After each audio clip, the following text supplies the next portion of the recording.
Elia Terechansky with TheRealNews in central Tel Aviv. Israeli Prime Minister Benjamin Netanyahu announced he will cancel the early elections he announced only a month ago because he reached the coalition government with Shaul Mofaz, the leader of the Kadima party. As a result, a spontaneous march was organized here.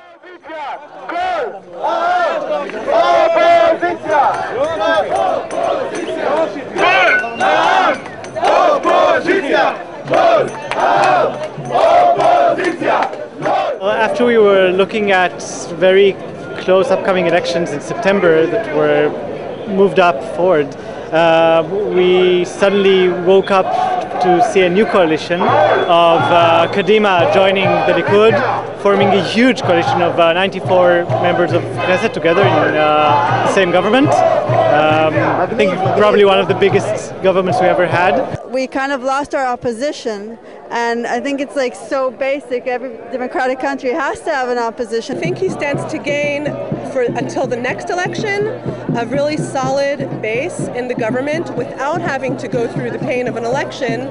He kind of got it handed to him on a silver platter, which in my view, this is not like fortune telling or anything. I don't know what's going to happen, but my feeling is that he's setting a strong base for other policies that he wants to push forward, like a war with Iran.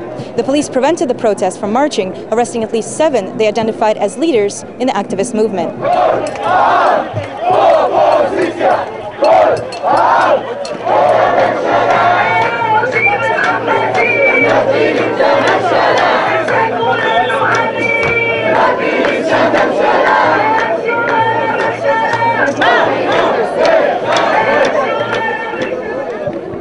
מה את חושבת על תגובת המשטרה להפגנה הזאת?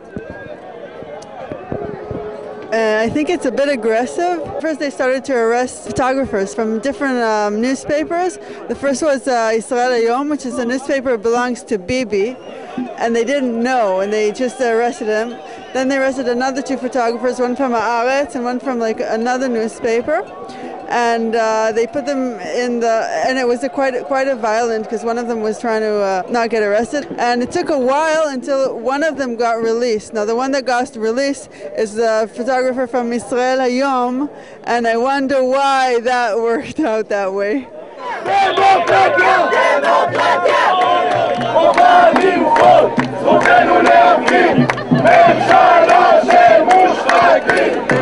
Yoav Goldring. They just arrested Yoav Goldring. Yeah, it's not surprising at all.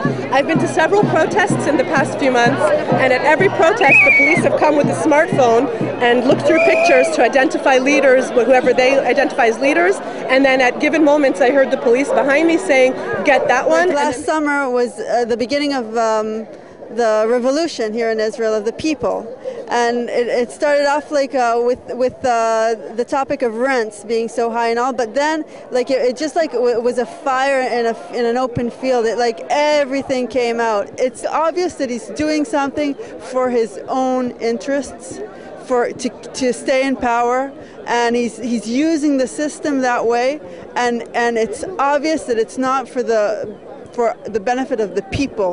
It's just a trigger for us to go out again.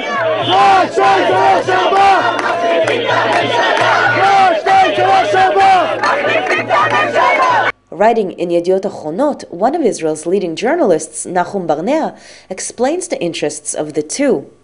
Mofaz was entering an electoral process that would mean political death for him and his party.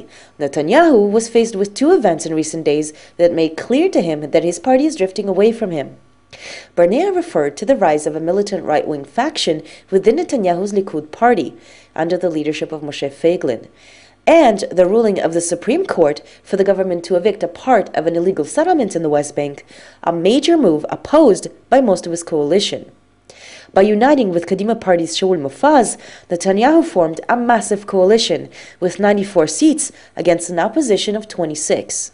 Everybody predicted that Bibi would have won even more seats, or would have definitely been re-elected in these elections. What does he have to gain from this coalition?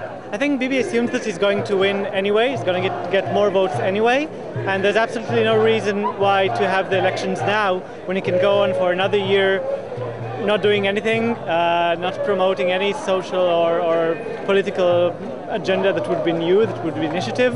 The only thing that we might see in this new coalition is a greater chance of an attack on Iran. That's the one. Why do you come to that conclusion?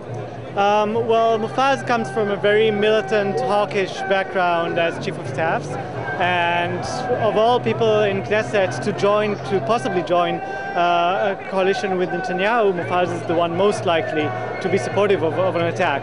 After the recent row and wave of very high-ranking security personnel that spoke against such an attack, having a former chief of staff on his coalition and supporting such an attack, especially one of Iranian descent, might be very productive for Netanyahu if he would want to promote that attack. For The Real News, I'm Leah Terechansky in Tel Aviv.